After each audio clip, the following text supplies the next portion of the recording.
Pourquoi ça coûte aussi cher un photographe?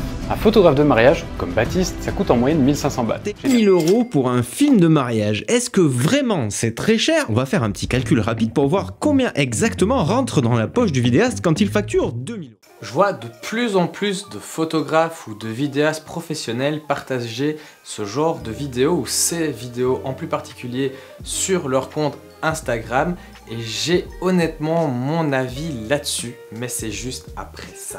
3, 2, 1. Hello, si tu ne me connais pas, moi c'est Jonathan et sur cette chaîne on parle de marketing, de techniques, d'inspiration et j'en passe autour de la photo et de la vidéo et plus particulièrement de la photo de mariage. Donc si c'est quelque chose qui t'intéresse, n'hésite surtout pas à t'abonner à la chaîne, tu auras plein de contenu hyper intéressant à ce sujet pour ton développement. Alors avant de commencer le sujet proprement dit de la vidéo, je tiens simplement à dire que le point de vue énoncé ici, c'est juste le mien.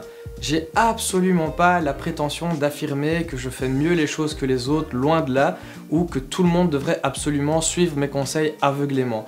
Donc comme pour toutes les autres vidéos présentes sur cette chaîne d'ailleurs, prends ce qui t'intéresse dans ce que je raconte et te correspond surtout et laisse le reste. Je tenais à faire cette vidéo car je vois de plus en plus sur Instagram et YouTube des photographes et des vidéastes professionnels qui partagent ou réalisent des vidéos où ils se plaignent de leurs conditions de travail ou du fait qu'après les impôts il reste plus grand chose, blablabla. J'ai notamment en tête cette vidéo de François de la chaîne Explique-moi encore qui est passée honnêtement 30 fois dans mes stories ces derniers jours, surtout sur Instagram, voilà, il y a toujours une mode qui arrive. Et cette vidéo, elle vient d'autres photographes ou d'autres vidéastes professionnels que je suis et plus particulièrement ceux qui débutent dans le milieu. Et je la trouvais honnêtement hyper bien faite cette vidéo, très instructive aussi. Mais moi je suis photographe professionnel. Je comprends donc que cette vidéo, elle est top et je la valide honnêtement à 100%. Mais est-ce que je voudrais la partager sur mon propre profil? Honnêtement, je sais pas. Et je voudrais, pour comprendre la réflexion que je vais vous énoncer, prendre un petit temps pour y mettre un peu de contexte. Je vais être hyper franc, François, c'est une de mes inspirations. J'adore ce qu'il fait, j'ai acheté 2 de ses formations car j'ai commencé par faire de la vidéo en mariage et je les trouve vraiment hyper qualitatives. Je suis sa chaîne YouTube, je le suis sur Instagram et j'écoute le podcast qu'il fait avec David de Monsieur Caméra et je le trouve hyper instructif. Mais il faut bien se dire que le contenu que François poste, c'est un contenu destiné aux autres vidéastes qui est aussi applicable aux autres vidéastes ou photographes. Je me mets à la place d'un client qui aime mon travail, me suit sur Instagram, regarde mes stories et puis tombe sur la vidéo où je partage celle de François qui explique que quand un client paye 2000 € pour des photos de mariage ou des vidéos de mariage, en fait, après l'URSSAF, après les taxes, etc., ben moi en tant que photographe, il me reste que 600 balles en poche et blablabla et blablabla et blablabla et blablabla. Honnêtement, comment je me sentirais en tant que client de voir que le photographe que j'envisage pour mon mariage partage ce genre de contenu? Quelles seraient mes sensations au final envers cette personne? Honnêtement, je suis vraiment pas certain qu'elle soit bonne.